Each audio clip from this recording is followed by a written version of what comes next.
বলতেছিলাম আমানত শাহ রহমাতুল্লাহ আলাইহি রুমালের কিনারে ধরে টান দিলে পকেটে ঢুকাইয়া আবার বলতেছে, বাবা গো নিষেধ করি কারো কাছে কইও না। হুজুর কইতাম না। ফজর আজানের আগে উকিলের বাড়ি ডাকতে, উকিল সাহেব দরজা খুলেন। দরজা খুলছে, কি ব্যাপার? কাগজপত্র আনছি।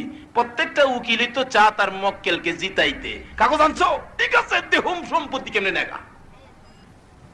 ওই লোকটা চোখের পানিগুলো গড় গড় করে ছাড়তেছে আর আমানত শাহর দিকে তাকায় রইছে। আমানত শাহ বলতেছে, কইস না কোনদিন আমার কথা বলিস না। লোকটা পুলিশ টানতেছে, যাইতে চায় না। আরে পুলিশ টানিস না, মুনসেফের সাথে দুইটা কথা বলার সুযোগ দে। মুনসেফ সাহেব ডাকতেছে, আরে পুলিশ নেও না কেন ডাইকাটাই না। পুলিশ ডাকতেছে, স্যার টানতেছি যায় না, কি যেন বলবে আপনার সাথে। কি বলতে চাও? স্যার বিচার করো আমারে, যেখানে মনে চাই সেখানে নিয়ে ফালাও, আমারে দুঃখ নাই। ও ঘ বিচারপতি মুনসেফ সাহেব, তোমার পিছনে দাঁড়ায় যে পাঙ্খা করে বাতাস টানে, এই লোকটার হাতে বাতাস আর খায়ও না। রে মুনসেফ সাহেব, কত রঙের দমক তুমি দিছো, কত জাতের গালি তুমি তারে দিছো, কত জুতা খরম তারে দিয়া উঠাইছো। মুনসেফ সাহেব গো নিষেধ করি, এই লোকটারে আর কষ্ট দিও না। মুনসেফ কই ব্যাপার কি জানতে চায়? আরে মুনসেফ সাহেব, এই লোকটা রাত্রের বেলা আমারে ডাইকা সমুদ্রের কিনারে পকেটের রুমাল বিছাইলে নৌকা হয়ে যায়, ওপার থেকে নিয়ে আসলাম, আবার নৌকা করে পকেটে ঢুকাইছে রুমাল বানাইয়া। আরে মুনসেফ সাহেব, এই লোকটার হাতের টানা বাতাস আর খায়ও না।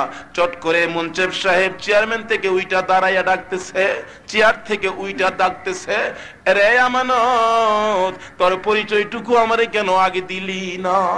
আমানত রে, কত বেয়াদবি করেছি, কত ধমক দিছি, তোমার পরিচয় কেন আমারে আগে দিলে না? আমানত রে, দাঁড়া রে আমানত, তোর পায়ে ধরবো রে, জীবনের ভুল বেয়াদবির ক্ষমা দিবিনি, কথা দে। আমানত শাহ পিছন থেকে নিচে নাইমা যায় আর ডাকতে থাকে, না এই কুঠে আর চাকরি করা যাবে না। পিছন দেখতে দৌড়াইতেছে মুনসিফ সাহেব, রে নিষ্ঠুর আমানত, দাঁড়া রে তোর পায়ে ধরি। আমানত শাহ দৌড়ায় যায় আর জবাব দেয়, এই কুঠে আর চাকরি করা যাবে না। এতানের মারহা কি? আর যদি কোন কি মারহা? এতানে পকেটের রুমাল বিছাইলে কি হয়? শুধুমাত্র মন্ত্রটা হলো, শক্তিটা হলো লা ইলাহা ইল্লাল্লাহু মুহাম্মাদুর। এটার মধ্যে যার প্রেম আছে তাদের অবস্থা। এই রাত্রে উজাগর থাকলে লাভ হবে না লস হবে? যে কেমন লাভ হইব, আসুন জামার যে কথাটা ছিল। মা আয়েশা সিদ্দিকা রাদিয়াল্লাহু তাআলা আনহা বলতেছেন, নবী গো এই আকাশের তারা বরাবর কোন নেকি আছে? কি বলেন? কথাটা আমার সেখানে আসিল না? নাকি কি আছে? কহ আছে। কার? কোমরের। মা আয়েশার মনটা একটু, আমি ভাবছিলাম আমার আব্বা আবু বকরের কথা বলবে, এবার আবু বকরের কথা না বলে উমরের কথা বলছে। ডাকতেছে, নবী ডাকে, আয়েশা তুমি যেমন মনটা একটু একটু ভারী ভারী। না হুজুর, ভাবছিলাম। কি ভাবছিলা? আমার আব্বা আবু বকরের কি নেকি নাই? নবী বলেন, শুনো আয়েশা, তোমার আব্বা আবু বকরের নেকির কথা, এই আকাশের তারা বরাবর উমরের নেকি, এমন সমস্ত পৃথিবীর উম্মতের নেকি যদি আকাশের তারা বরাবর হয়, সকল উম্মতের নেকি এক পাল্লাই দিলে আর আবু বকরের নেকি আরেক পাল্লাই দিলে, সমস্ত পৃথিবীর উম্মতের নেকি আবু বকরের পাল্লার সাথে ওজনে কুলাবে না। জোরে কোন সুবহানাল্লাহ। মা এসে বলেন, ইয়া রাসূলুল্লাহ, আমার আব্বার এত নেকি কেমনি করে রোজগার হয়েছে আমি জানতে চাই। নবী বলেন, আয়েশা গো, আমি যেদিন কাফির বেঈমানদের অত্যাচারে মায়ের দেশ বাবার দেশ ছেড়ে মক্কা থেকে মদিনা হিজরত করেছিলাম, আরে আয়েশা 6 মাস পূর্বে আমি আবু বকরকে বলেছিলাম, আবু বকর মনে হয় আমার মায়ের দেশ বাবার দেশ ছাড়তে হবে, হিজরত করতে হবে। আয়েশা গো, এমনি করে তোমার আব্বাকে আমি ইঙ্গিত দিলে 6 মাস আগে সঙ্গে 6 মাস পরে যেদিন আমি হুজরাত থেকে বাহির হইয়া রওনা করেছি গভীর রাত্রে হিজরতের জন্য, আমি আবু বকরের ঘরের দরজার সামনে যায় যখন আওয়াজ দিয়েছিলাম আবু বকর সঙ্গে সঙ্গে লাব্বাইকা ইয়া রাসূলুল্লাহ বলে দরজাটা খুলে দেয়। আরে আয়েশা, দরজাটা খুলে দিলে আমি নবী যখন দাঁড়িয়ে ছিলাম তোমার বাবা আবু বকর আমাকে প্রশ্ন করতেছিলেন, নবী গো আপনার চোখে পানি কেন আমি জানতে চাই। আবু বকর নবীর চোখে পানি দেখলে গভীর রজনীতে প্রশ্ন করেন কাঁদেন কেন। আমার নবী জবাব দেয়, আবু বকর রে কান্দি মায়ের দেশ বাবার দেশ সাইরা যাইতে আমার মায়া লাগে রে। আবু বকর আমার মা নাই রে বাবা নাই রে, এই দেশ সাইরা যাইতে আমার মায়া লাগে রে। আমার নবী এমনি করে জবাব দিতে থাকলে আবু বকর বলেন, ইয়া রাসূলুল্লাহ কাঁদবেন না, সর্ব অবস্থায় সর্বসময় আমি আবু বকর আপনার সঙ্গী, চলো আবু বকর চলো। আমার নবী ডাক দেয় আবু বকর, আমি ডাক দেওয়ার সঙ্গে সঙ্গে তুমি লাব্বাইক বলে জবাব দিয়ে দিলে, তুমি কেমনে জানো আজকে আমি আসবো আর ডাক দেওয়ার সাথে সাথে জবাব দিবা। আবু বকর বলেন, ইয়া রাসূলুল্লাহ আমি আজকে আজ থেকে 6 মাস আগে যে আপনি বলেছিলেন হিজরত করবেন নবী গো, ওই দিন থেকে আমি আবু বকর এশারের নামাজ পড়ে হিজরতের সামান কাঁধে লইয়া দরজার কিনারে দাঁড়িয়ে থাকি, কোন সময় আমার রাহমাতাল লিল আলামিন ডাক দিবে আবু বকর কইয়া।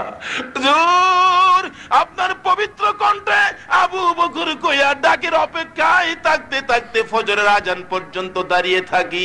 আজ পর্যন্ত 6 মাস পার হয়ে গেছে, একদিন আমি আরামের বিছানায় ফিট লাগাই না, নবী আয়েশা ডাকবে আর আবু বকর ঘুমিয়ে থাকবে, এই বেয়াদবি আবু বকর করতে পারে না নবী গো। এই 6 মাস পর্যন্ত একটা রাত্র আরামের বিছানায় আমি শুই নাই নবীর প্রেমের মালা গলায় লইয়া। আবার নবী বলেন, আবু বকর রে 6টা মাস এমনি বুঝি নবীর প্রেমে না ঘুমাইয়া দিন কাটাইছো। আমার আল্লাহ বলেন, বন্ধু আবু বকরকে জানিয়ে দাও এই এক একটা রাত্র নবীর প্রেমে জাগ্রত থাকার কারণে এক একটা রাতের বিনিময় সকল পৃথিবীর উম্মতের নেকি এক পাল্লাই দিলে, আবু বকরের এক রাত্রের নেকি আরেক পাল্লাই দিলে সমস্ত পৃথিবীর উম্মতের নেকি আবু বকরের এক রাত্রের সাথে কুলাবে না। জোরে বলো কম দিলে নিত না। দেখেন কি দেশে ভারতের জমিনে ঘুমিয়ে আছে হযরতে খাজা মঈনুদ্দিন চিশতি রহমাতুল্লাহ আলাইহি। কি বলেন জানেননি তানের ঘটনা? তাই আসেনি শুয়া, আজমি শরীফে শুয়ে আসেনি। উনি যখন সর্বপ্রথম ভারতের জমিনে আসছে সকল হিন্দুরা মিল্লা কয় এই মুসলমান ফহির বেড়ারে এখনো জায়গা দেউন যাইতো না, রাজা পিতৃরাই খবর পাঠাইছে যায় বলো এখান থেকে যেন সইরা যায়। এক হিন্দু লোক গিয়া বলতেছেন, ভদ্রলোক কইতেছেন, মুসলমান ফকির খাজা মঈনুদ্দিন এই জায়গাটা ছাইরা দেন। খাজা মঈনুদ্দিন কয় আল্লাহর জায়গা আল্লাহর বান্দা থাকবো, আল্লাহ কয় আমার মাঠের মাঝে আমার বন্ধুর উম্মত থাকবো, তোরা দাওয়ায় দিতে। আচ্ছা খাজা মঈনুদ্দিন কয় আচ্ছা আপনি আইসেন একটু বসেন। হিন্দু ভদ্রলোকটা বসাইছে পরে আপনি জানগা না? খাজা মঈনুদ্দিন কোনতে আপনি জানগা না? তো হিন্দু ভদ্রলোক টানতাছে উইটা যাইবাগার লাগিয়া, খুব চেষ্টা করতেছে, চেষ্টা করে উঠতে যাই তো গা দেহে মাটির সাথে ফুটকি হান লাগিয়া গেছে। কি বলেন এই ক্ষমতা আর কোন নবীর উম্মতে পারছে? এখানে পারে কে? এখানের মার হাকি আর এখানে যে মন্ত্রটা পড়ছে এটা বড় কষ্টের মন্ত্র। এই কালিমাটা রাত্রে গসা দিয়া দেখেন, এটার মাঝে উহুদের জমিনের রক্তে লাগিয়ে আছে, তাইবের জমিনের রক্তের গন্ধ আছে, কারবালার জমিনের ইমাম হুসাইনের রক্ত লাগিয়া রইছে। এই রক্ত মাখা কালিমা আমাদের হাতে, যে রক্ত এখনো গসা দিলে গন্ধ পাওয়া যাবে। এই কালিমা লইয়া রক্ত দিব, ঈমান দিব না ইনশাআল্লাহ। রাজি আছে না ভাই? যেতেন গা নিয়ত বিরানি বলে করতেছে শুনছি, বিরানি না খায়া যাউন না যা কি কই। যদিও বিরানি দেখেন এখানে এই মাহফিলের মাঝে আইসে পরে এটা বিরানি ক না অন্য কিছু ক? জোরে কইন কি ক? দেখছেন কারবার দেখছেন যে দই রান্দে এটার ভিতরে আইলে এটা হয়ে জায়গা তাবারক। আজকে এটার ভিতরে যত মানুষ যত প্রকারের গুনাহ লইয়া আইছেন আমার আল্লাহ সবার গুনাহ মাফ করে দিছে ইনশাআল্লাহ। মাফ করছি কিনা দেখি, মাপটা দেখি। আচ্ছা আপনারা যে বই রয়েছেন খারাপ লাগতেছে না ভালো লাগতেছে? মনে করেন মাপ পাইয়া গেছেন।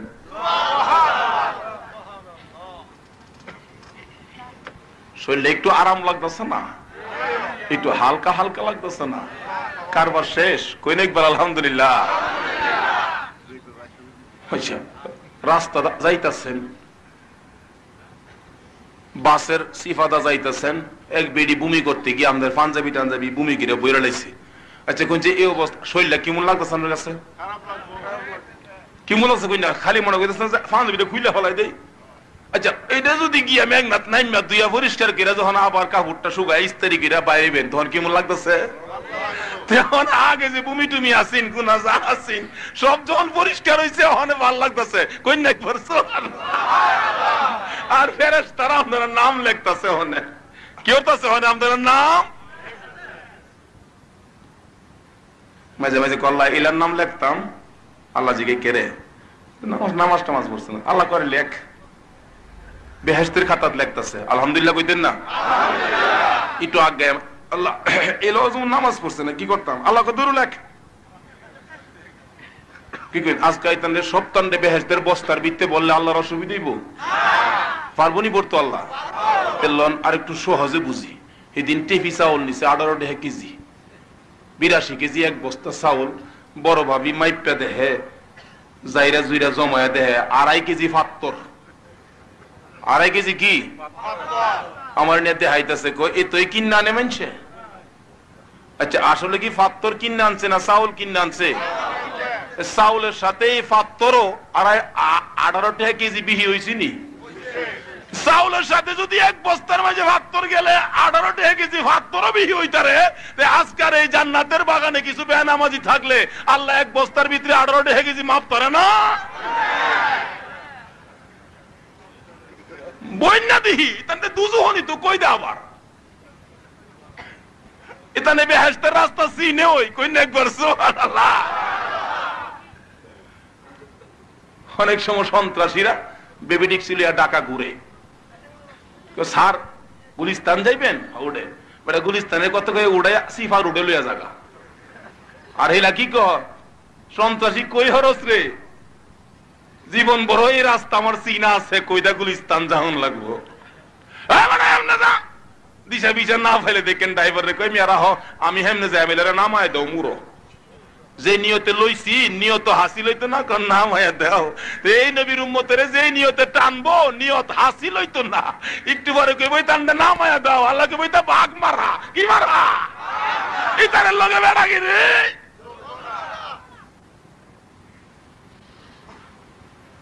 খাজা মঈনুদ্দিন চিশতি রহমাতুল্লাহর কথা কইছিলাম, কি কইন এদিক তো কইতাম লইছিলাম। আরেক হিন্দু বাড়ারে ফাড়াইছি কি রে ফাড়াইলাম খবর কি? আরেকজন আইছে আয়া দেহে হেলা বই আলি ফুট কি টানতাছে খায় মানবদিন জায়গা ছাড়ো আমনে বই বইছে বই আইলা ওটানে। খাজা মঈনুদ্দিন কয় ঠিক আছে আল্লাহ কো আমার জমিনে আমার বন্ধুর উম্মত বইছে তোরা কেডা বাধা দেই না দেখে যা আইলা কেডা? খাজা মঈনুদ্দিন আমার হাড়া কি আছি? ভারতের ভিতরে এক মাজার আছে শারফিন, শারফিনের মাজার বাঘ আছে কিনা কইন? ওখানে প্রকাশ্যে বৈশা থাকে না, সময়ে সময়ে আসে, কিন্তু কোন মানুষ কি কিছু কয় না। কেরে কিছু কয় না? জেলার কাছে আইয়ে হেলা আল্লাহর বাঘ আর এলা হইলো জঙ্গলের বাঘ। জঙ্গলের বাঘের চাইতে আল্লাহর বাঘের হওয়ার বেশি না কম? খাজা মঈনুদ্দিন চিশতি রহমাতুল্লাহ আলাইহি বসেন, বইলে আর উঠতারে না। এমনি এমনি শতেক মানুষের বইছে, বইলে আর উঠতারে না। একবার আইসে খন্তি লিয়া গাইদা উড়াইলে, খন্তিতে গাই দিছে, খন্তিও লাগছে। বিদ্যুতের চুলাত ফাঁক করলে মা গেছেন হিটারও ফাঁক করতো, লাগছে বিজা ডেগের কারেন্টও। মা গো ও জি আইছে, মায়া গো বাপে আইছে, মা গো বড় ভাই আয় গো আপা গো কি করে যে ওই ধরে হ্যাঁ কি আল্লাহর ওলির লোক আইছে বাটপারি করতো। আল্লাহ গো আমার ওলি চিনস কেডা এতানের বাঘ মারা গেছে, এতানে গন্তিতে গাই দিছে এলাওয়ালাই গ্যাম্বে লইছে। আর এগলাইছে আয়াতে হেসে হেসে খালি টানে এলা দইরা গিয়া ক বিত্তিরাই কি কো উফাই নাই কিছে ক বয় লাইছে মাইরা লাইছে কোস কি কহ আমনে যাইন গিয়া কইলো কো আমি যাইতাম না তোরা গিয়া মাফ চাই গিয়া খাজা মঈনুদ্দিন মাফ চাই মাফ করে দিন কইছে নে মাফ করে দিলাম হগল তুইতে খারইছে খারিয়া হুটকি যারে লো যাইগা আপনাকে যাইতে গা কই জেলা বয়লে উড়ুন জানা এলা কি পড়ছিল এটা দেখি স্যার আপনি কি পড়ছেন আমি পড়ছি আল্লাহর জিকির আল্লাহর নাম নবীর প্রেমের মালা গলায় কি হগলতে হতে আমরা হেবি গিয়া লাভ নাই খাজা মঈনুদ্দিনের জিন্দেগি খুলে দেখুন এভাবে আল্লাহর ওলির কেরামতি দেখায়া 92 লক্ষ হিন্দুকে মুসলমান করছে কেরামার হাড়া কি বলতেছিলাম খাজা মঈনুদ্দিন চিশতি রহমাতুল্লাহ আলাইহি বাগমারখা এই নবীর উম্মত যে কালিমা পড়ছে আমরাও ঠিক। আসুন আমার আগের জায়গায় যাই। হযরতে উমরে ফারুক রাদিয়াল্লাহু তাআলা আনহু বাগের কান ধরে টানছিন কিনা কয় বাগের কান ধরে টানে বাগে কই সারা দেশ গুইরা ফাইন একটা মানুষ খাইতাম আর আমার নাহের কাছে খারিয়ে কানো ধরছস আমি কেডা চিনছো না আল্লাহকে বাগ তোমার কানো জেলা ধরছে হেলা কেডা তুমিও কই কি চাইছিন গাটটা ফিরে দেখতো কেডা উমর কয় আবার দেহস কি ঠাস কিরা সর আনা বিসমিল্লাহ থাপ্পুর মাইরা বইছে থাপ্পুর খায়া বাগে কে কে কে কে করে জঙ্গলার জায়গা কিছু দূরে গিয়ে আবার ফিরা চাইছিন দেখতো হেলা কেডা আবার ফিরা আসনি সুবহানাল্লাহ কইতেন না আবার দেহস নিবিরা জঙ্গলা তাহলে উমরের মার হাড়া কি আর যদি কোন কি উমর যে কালিমা পড়ছে আমরাও ঠিক কিন্তু খালি চরিত্রের বেলা একটু বেশ কম। উমরের জিন্দেগি খুলে দেখুন উমর যখন মদিনার শাসক রাত্রের বেলা ঘুরতেছে নবীর উম্মত ভয় নাই শিয়ালের ভয় নাই বাঘের ভয় নাই পুলিশের ভয় নাই ডাকাতের ভয় নাই সুরের ভয় নাই ঘুরতেছে রাষ্ট্রপতি হইয়া এমনি দেহে রাতের বেলা একটা সুলার মাঝে একটা তাবুর মাঝে সুলার মাঝে আগুন দেখা যা গভীর রাত্রে দৌড়ে গেছে গিয়া দেখে কিরে এত রাত্রে কি করে দেখে মা সুলার মাঝে একটা পাতিলের মাঝে কি যেন লাড়তেছে আর ছোট্ট ছোট্ট দুইটা বাচ্চা এই সুলাটার কাছে বইয়া একটু পরে পরে মার কাছে প্রশ্ন করে মা গো খাবার কি এখনো হইছে না ও মা খাওন হইছে না হনো মা দুঃখিনী দুইটা চোখের পানি গড় গড় করে ফালাইয়া ফালাইয়া কান্দে মাবুদ গো আমি পানির মধ্যে পাথরের কণা দিয়া লাড়তেছি আর ছেলেদেরকে বুঝাইতেছি খাবার পাক করতেছি মাবুদ আমার উদ্দেশ্য হলো ছেলেরা যদি ঘুমায়া যায় আমি মা দুঃখিনী ঘুমায়া থাকবো খাওন নাই করে 3 দিন পার হয়ে গেছে।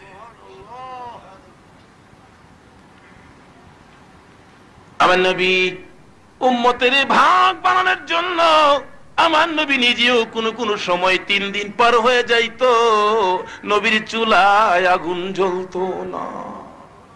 আমার নবী কোন এক যুদ্ধ থেকে আসতেছেন হাদিস শরীফ খুলে দেখুন পেটের খিদায় নবী হাঁটতে পারে না তাও মারে কায়ত হয়ে যায় গার ফালায়া দেয় এক সাহাবী আনজাদি ধরছেন ইয়া রাসূলুল্লাহ হাঁটতে পারতেছেন না সাহাবী রে পেটে বড় খিদা লাগছে শক্তি পাইতেছি না সাহাবী নবীজিকে লইয়া বাড়ির সামনে বসাইয়া বাড়ির ভিতরে গেছেন বিবি গো রুটি বানা গো আমার নবীর পেটের খিদায় হাঁটতে পারে না। আগেকার দিনে সাহাবীদের বিবিগণ নবীর জন্য পাগল আছিল কিনা কন ওহানের বিবিরা এনে নবীর লেগে পাগল না। সাহাবী দৌড়াইয়া বাড়ির ভিতরে ঢুকলে বিবি ডাকতেছে স্বামী গো এত পাগল পাগল হয়ে কেন বাড়ির ভিতরে আসছো ও বিবি আমার নবী পেটের খিদায় হাঁটতে পারে না যে নবীরে না বানাইলে তামাম পৃথিবী পয়দা হতো না এই নবী কত কষ্ট করে উম্মতের বাঘ বানায়া থুইয়া গেছে নবীর উম্মতেরা গো এই বাঘের পিঞ্জুরার থেকে বাহির হইয়া কেমনে যায় শিয়ালের পিঞ্জুরাই ঢুকছো নবী আমার ডাকতেছে সাহাবী জলদি করে খাবার দিলে দে যা রাখতেছে, বিবি গো রুটি বানাও। রুটি বানাইয়া নবীর সামনে দিলে নবীজি রুটি পাইয়া খুশি খাবে।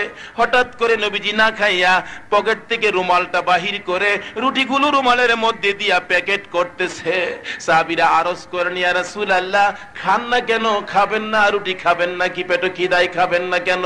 আমার নবী চোখের পানিগুলো গড় গড় করে ছেড়ে দেয়। সাহাবীরা রে, আমি 6 মাস যখন মার পেটে ছিলাম, বাবা নাই, দুনিয়াতে আইসা বাবা কইয়া ডাকতে পারলাম না রে। সাহাবীরা 6 বছর বয়স যখন হয়েছে রে, আমার মা ও দুনিয়া থেকে বিদায় হয়ে গেলে মা ডাইকা স্বাদ মিটাইতে পারলাম না। সাহাবীরা রে, আমার মেয়ে ফাতেমা যেদিন জন্ম হয়েছে, আমি আমার মেয়ে ফাতেমা রে মা মা কইয়া ডাকি, আমার কলিজা শান্তি লাগে রে। রে সাহাবীরা, আজকে খবর পাইছি 7 দিন পার হয়ে গেছে রে, আমার মা ফাতেমার চুলাই বলে আগুন জ্বলে না। এই রুটি আমি কেমনে খাবো?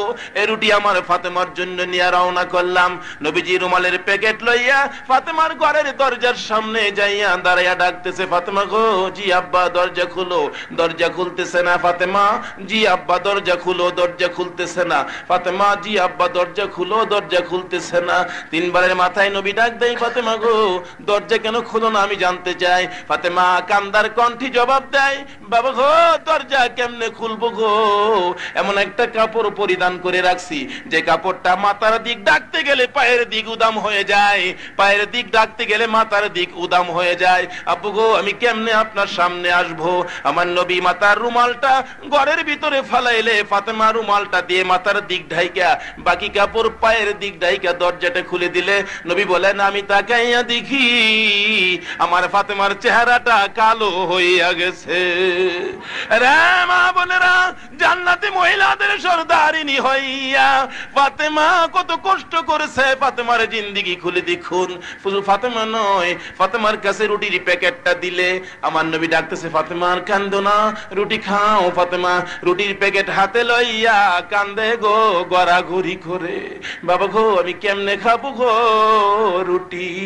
ও বাবা, আমার আদুরের কলিজার টুকরা হাসাইন আর হুসাইন পেটের খিদা লইয়া আমি মার গলায় ধরে ধরে রুটি চাইতো, গোশত চাইতো, খাউন চাইতো। আমি খাউন দিতে পারি না বিদায় বারবার যখন আইসা আমি মার কাছে খাউন চাইতো গো আব্বু, আমি ফাতেমা রাগ হইয়া হাসাইন আর হুসাইনের গালে 2টা থাপ্পড় মারছি গো। ওই যে জংলার কিনারে বসে তারা কাঁদতেছে।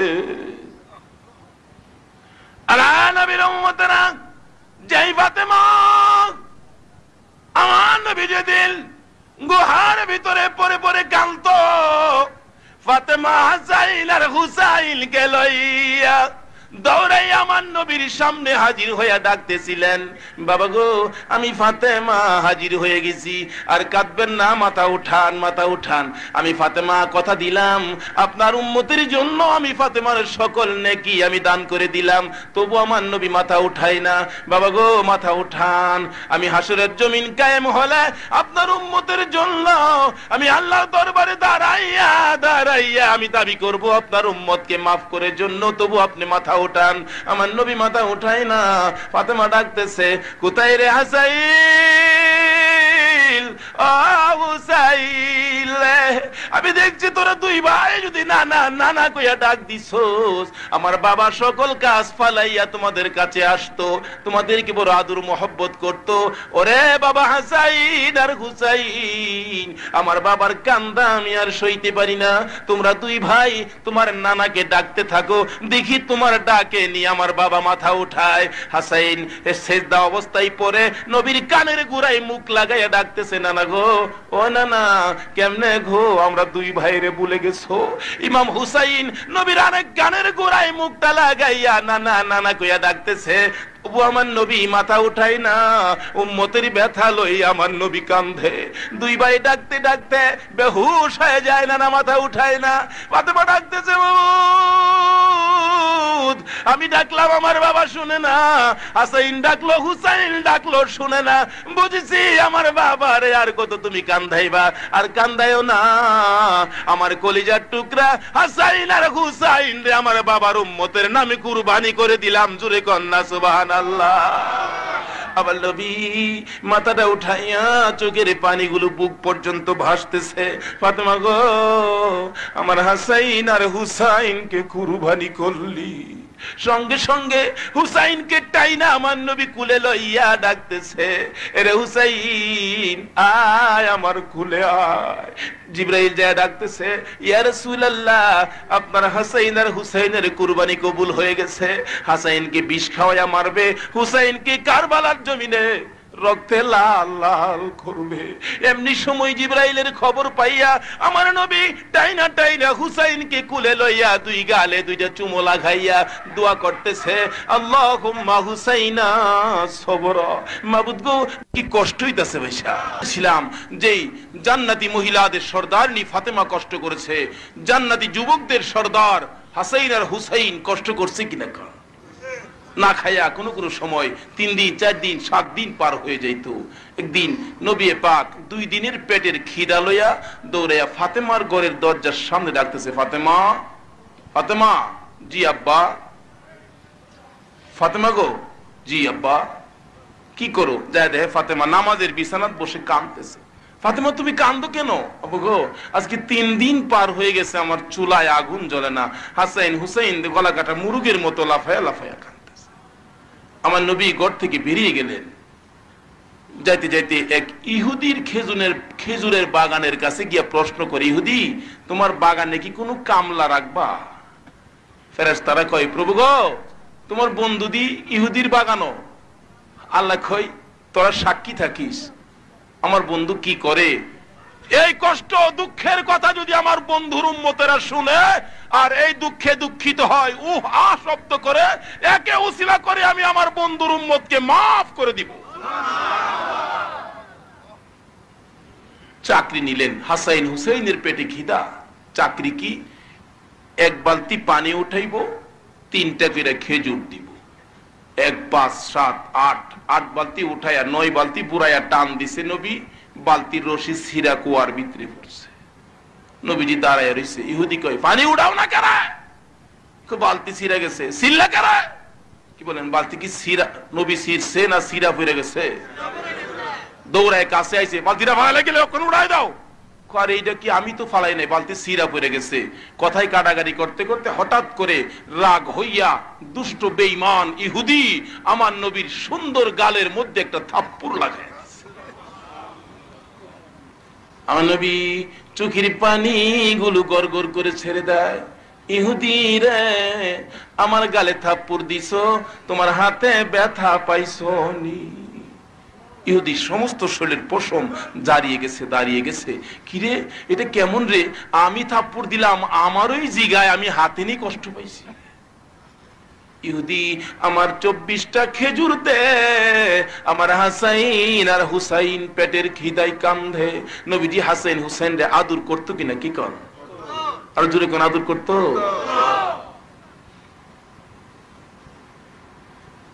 চব্বিশ খেজুর লইয়া রওনা করে নবী যাইতে চাইলে আমার আল্লাহ কয়, জিবরাইল রে আমার বন্ধুর হাতের বালতি কুয়ার ভিতরে থাকবে, এটা আমি আল্লাহ সইতে পারি না, আমার বন্ধুরে যা কুয়ার বালতি উঠাইয়া দিত। জিবরাইল, হুজুর জান কই? জায়গা বালতিটা উঠাই দিয়েছে। বালতি কিদ্দা উঠামু? কিদ্দা টিদ্দা না, উড়াই দিন। কেমনে? আল্লাহ কইছে উড়াইতেন, তো কেমনে উড়াইতাম? থে কুয়ার ভিতরে হাত ঢুকায় আপনি ডাক দেন না। আমার নবী কুয়ার ভিতরে হাত ঢুকায় ডালতেছে, বালতি রে ও বালতি আয়, আমি নবীর হাতে আয়। আমার আল্লাহ কয়, জিবরাইল যেই নবীর আঙ্গুলের ইশারায় চাঁদ 2 টুকরা হয়, এই নবী হাত বাড়াইয়া ডাকতেছে, আমি আল্লাহ সইতে পারি না। বালতি চট করে কুয়ার থেকে উইঠে আমার নবীর হাতে হাজির হইয়া গেছে। আবার নবী বালতিটুকু লইয়া ইহুদির হাতে জমা দিতেছে। ইহুদি রে ল তোর বালতি তোর হাতে পৌঁছে দিলাম। বালতি হাতে লইয়া ইহুদি বালতির দেখে ব্যাপারটা কি, বালতি কে উঠাইলো, কুয়ার ভিতরে কেউ আছে কিনা লক্ষ্য করে দেখে কেউ নাই, বালতির মাঝে রশি আছে কিনা তাও নাই, বালতি কেমনে উঠলো? একবার বালতির দিকে চায়, আবার আমার নবীর সুন্দর চেহারার দিকে চায়, পিছন দিক থেকে নবীর সুন্দর চেহারার দিকে তাকিয়ে ডাকতেছে, ও বালতি বুঝেছি ইনি আখিরি নবী ছাড়া কেউ হবে না। কি করলাম? নবীর গায়ে হাত তুললাম, সঙ্গে সঙ্গে নিজের ডাইন হাতটা নিজে কুবদা কাইটা ফলাই দিছে। বেহুশ হয়ে পড়ে আছে। কিছুক্ষণ পরে এই পথে দিয়ে তিনজন ব্যবসায়ী আসতে চাইলে একটা হাত কাটা বেহুশ, মাথায় পানি দিলে জ্ঞান ফিরে আসছে। হাত কাটা কেন?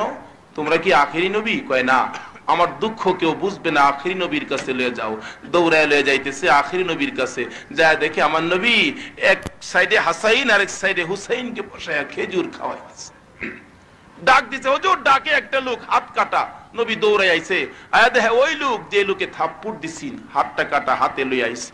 কি ব্যাপার, তোমার হাত কাটা কেন? আচ্ছা আমরা ওইলে কি হলাম, হইলে আমার বাড়ির সামনে আইছো আমার থাপ্পড় দিয়া, কি বলেন এর বিনিময় থাপ্পড় কয়টা ফাইল হইলে কিনা? দয়ার নবী কি করে, তোমার হাত কাটা কেন? হুজুর এই হাত নবীর সাথে বেয়াদবি করছে, এই জন্য হাত কেটে লাইছি। হুজুর গো, আমি কি বেয়াদবির ক্ষমা পাবো? আমার দয়ার নবী কয়, হ তোমার বেয়াদবির ক্ষমা তুমি পাইবা, একবার খালি কালিমা শরীফ পড়ো। ইহুদি কয়, ক্ষমা যখন পাইয়াম, সুযোগ যখন পাইছি, হাতটাও জোড়া লাগাই লই। হুজুর কালিমা পড়ুম, আমার হাতটা যদি জোড়া লাগাই দিতারেন, কি বলেন আমার নবী পারবো নি জোড়া লাগাইতো? পিসের মানুষ কি কই পারবো না? মেডিকেল যাওন লাগবো? আমার আল্লাহ কয়, সকল পৃথিবীর মেডিকেল যার প্রেমে পয়দা হয়েছে, এই নবী না আইলে মেডিকেল হইতো? এই নবী হাত জোড়া লাগাইবো, এটা পিজি হসপিটাল লাগতো না, জহুরুল ইসলামের মেডিকেল লাগতো না। মাশাআল্লাহ। নবী কয়, আনো আনো আমার কাছে আনো।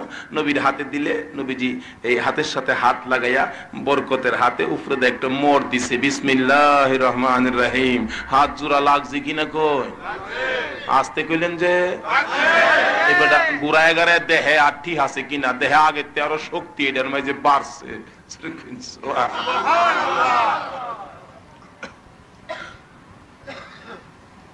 বলতেছিলাম আমার নবীর হিংসা নাই, অহংকার নাই, বাড়াবাড়ি নাই, ফারাফারি গুতাগুতি নাই।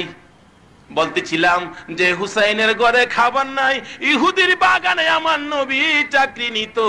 কত কষ্টের জিন্দেগি করছে নবী, কত কষ্টের জিন্দেগি করছে ফাতেমা, কত কষ্টের জিন্দেগি করছে হাসাইনের হুসাইন। করছে কিনা কর? শুধু এই পর্যন্তই শেষ নয়, হুসাইনের জিন্দেগি খুলে দেখুন, কারবালার জমিনে তার চেয়ে কত বড় কষ্ট করেছে। পৃথিবীর জমিনে এর চেয়ে বড় মর্মান্তিক ঘটনা আর কোথাও হয় না। শুধুমাত্র আপনার আমার জন্য, নবীর উম্মতের জন্য। তারপরও যদি এই হুসাইনের রক্তের প্রতিদান যদি আমরা না দেই, তাহলে হাশরের ময়দানও শাফায়াতের জন্য নবীর কাছে আমরা যাইতে পারবো? আসুন সামনে। বলতেছিলাম ইমাম হুসাইন কষ্ট করেছে, ফাতেমা কষ্ট করেছে, উদ্দেশ্য একটাই, বাবার উম্মত নি ক্ষমা পায়। আসুন আমার নবী উম্মত বাগ মার্খা উমর কি ব্যবহার করতেন। বাড়ি বাড়ি ঘুরতেছে, কি কেউ নি কষ্ট করে দেখে একটা চুলার মাঝে আগুন, রাত্রের বেলা উমর কাছে খাড়িয়ে দেখতেছে ব্যাপারটা কি। দেখে পাতিলের মাঝে পাথর দিয়া ঘুরাইতেছে আর বাচ্চাগুলো কাঁদতেছে, মা গো মা, পেটের খিদা সইতে পারি না মা, অহনো কি তোমার খাওন হইছে না? মা চোখের পানি ছাড়তেছে, মাবুদ গো আমার সন্তানদেরকে আর কত না খাওয়াইয়া রাখবো। হযরতে উমর দৌড়াইয়া গেলেন বাইতুল মালে যাইয়া খাদ্যের বস্তা একটা বানলেন, আটা, ময়দা, খেজুর, এগুলি এক বস্তা বাইন্দা ডাকতেছে বাইতুল মালের পাহারাদারকে, এই দে আমার ঘাড়ে উঠায় দে, রাষ্ট্রপতি ডাহে। এবার হেই বেটা কয়, হুজুর কোন কি আপনি রাষ্ট্রপতি, আমরা কি লেগেছি, আমরা নিয়ে দিয়ে আসি। উমর বলে, না আজকে তোমরা নিবা, হাশরের ময়দানে আমি উমরের গুনার বোঝা তোমরা নিবানি। হুজুর এইটা নিতাম না। তাইলে আমার বোঝা আমারে বইতে দাও। উমর রাষ্ট্রপতি হইয়া এই গাঠুরি মাথায় লইয়া বাঘ মার্খা উমর দৌড়ায় যাইতেছে গভীর রজনীতে। এই বেডির ঘরের দরজার সামনে দাঁড়ায়া মা মা কইয়া ডাক দিলে, বেডি কই এত রাত্রে আমার মা কইয়া ডাহে কেনাইলা। দরজাটা খুইলা দেহে গাড়ের মাঝে এক বস্তা খাউন। মা এই যে নেও, আমি রুটি বানাই, তুমি তোমার সন্তানদেরকে ঘুম থেকে উঠাও। রাষ্ট্রপতি রুটি বানাইতেছে আর হেলা ফুতেরে দুই ফুতেরে ডাইকে ঘুম থেকে উঠাইছে। উঠায় সাইরা কইতেছে, বাবা উঠো, খাওন দেখে 3 দিন 4 দিন পর্যন্ত খাওন নাই, খাওনের বস্তা দেখছে। কি বলেন ছেলেরা খুশি না বেজার? রুটি ফুটি বানাইয়া নিয়ে দিছে বাচ্চার সামনে, খাও। রুটি দিকে খুশি খাইতেছে আর মা কাঁদতেছে। মাবুদ গো, এইরকম রোগ যদি আমরা রাষ্ট্রের প্রধান হইতো তাহলে জানি আমরা কত সুখ করলাম হইলে। উমর কুমা গো, আর চিন্তা করো না, আমি যখন তোমরা দেখতে গেছি তোমরা আর কষ্ট থাকতো না। এই খাউন শেষ হইলে তোমরা রাষ্ট্রীয় ভবনে যাইও, গিয়া দেখো আমার মতন একটা লোক বথায়, ওখানে কয় না যে আমি ওই রাষ্ট্রপতি। নবীর দেখানো রাস্তায় কেমনে করে চলতো, তারপরে বাঘ মারা হয়েছে। কি মারা হয়েছে? বাঘ মারা হয়েছে। ওমরে ফারুক রাদিয়াল্লাহু তাআলা আনহু আর বহু জিন্দেগি আছে, এদিকে আমি যাই না। যা বলতেছিলাম, আসুন দেখি আমরা যখন বাঘ মার্খা আমাদের ক্ষমতাটা কোন দিন থেকে পাইছি, যখন পড়ছি লা ইলাহা ইল্লাল্লাহু মুহাম্মাদুর। এই অবস্থার মধ্যে আমার আল্লাহ ওয়াজ করতেছেন কোরআন শরীফে। আসুন আমি আমার আসল আলোচনার ভিতরে এখন আইসা গেছি ইনশাআল্লাহ। এবার আল্লাহ পাক কোরআন শরীফ ওয়াজ করেন, জালিকাল কিতাবু লা রাইবা ফি। আল্লাহ বলেন আমার এই কিতাবে কোনো সন্দেহ নাই। এটা কার সাথে ওয়াজ করতেছে? যাদের কাছে আছে কালিমা লা ইলাহা ইল্লাল্লাহ। আমার এই কিতাবে কোনো সন্দেহ নাই। চ্যালেঞ্জ কইরা তারপরে বলে ওমা খালাকাতুল জিন্না ওয়াল ইনসা ইল্লা লিয়াবুদুন। আল্লাহ বলেন তোমাদেরকে সৃষ্টি করছি, মানুষ এবং জিনকে, এই দুই জাতিকে সৃষ্টি করার উদ্দেশ্য একমাত্র হলো আল্লাহর ইবাদত করা। কার ইবাদত করব? আর বাকি সব তোমার কাজে লাগবো, আর তোমরা খালি আমার কাজে লাগবা, আল্লাহর কাজে। বাকি সব আমরার কাজে লাগতেছে কিনা কোন? কুরবানির সময় গরু কিনা জবকেরা কি করি আমরা? কি খাই? কি খাই? মাংস খাই। আর চামড়াদা কি বানাই? আড্ডিদা বানা মেলামাইন। আড্ডিদা কি বানা? আড্ডিদা মেলামাইন। চামড়াদা জুতা, গুশদা খাই। দেখেন শেষ। কাডল গাছ দিছে, কাডলের কুশ খায়। কেত্তা গরুরে খাওয়াই, বিসিদা জিয়ের জামাই আইলে মুরুগ রান্ধে। আবার কাডলের গাছ দিয়া খাট বানানি রাহলে নাকি লেগা। আল্লাহ কয় এটা তো সামান্য কিছু দিছি, আমার বন্ধুর উম্মতের খালি এটা কম কম দিছি, আর বাকি সব বেহেশত রাখিয়া দিছি। জোরে কন্যা সুবহানাল্লাহ। হাদিস শরীফ খুলে দেখুন, বেহেশত গেলই নবীর উম্মতের একটা খাওন দিব। কি খাওন? রুডি আর মাছের কলিজাবাজি দিলেই খাওয়া শুরু করবেন। আনা দই আগে মুহ দিয়া দেখবেন, বাবা রে বাবা। আল্লাহকে কাদি আরো আছে খাওন, খাও। খাইতে খাইতে খাইতে খাইতে খাইতে খাইতে নবীজি বলছে হাদিস শরীফে, বাসন লিয়া খাইবেন আর কইবেন আল্লাহ মন চাইতেছে বাসনটাও খাই লইতাম। আল্লাহকে বলতে খাইলে খাস নাতে টুহা দিয়ে দেখবেন মরমরে ভেঙে যাবো, মুহ দিলে দেখবেন হেতানের চেয়ে বাসন ভাঙা আরো বেশি মজা লাগে। এলাকা আবার দেখেন কেউ নিচিনি বাসন ভাঙিয়া মুহ দিন, গলার থেকে মরবেন ভাই। সব দেখে বেহেশত গিয়া খাইবেন। খালি এইটা না, আরো যে কত রঙের খাউন রাখছে বেহেশত গিয়া। এই নবীর উম্মতের সাথে আমার আল্লাহর ওয়াদা হয়েছে, নবীর সাথে। বন্ধু গো, কথা দিলাম তোমার উম্মত বেহেশত নিয়াম। কেমনে নিব? এই দায়িত্ব কার? আর যদি কোন দায়িত্ব কার? আমরা বেহেশতের টিকিট কাটছি। লা ইলাহা ইল্লাল্লাহ। জোরে জোরে লা ইলাহা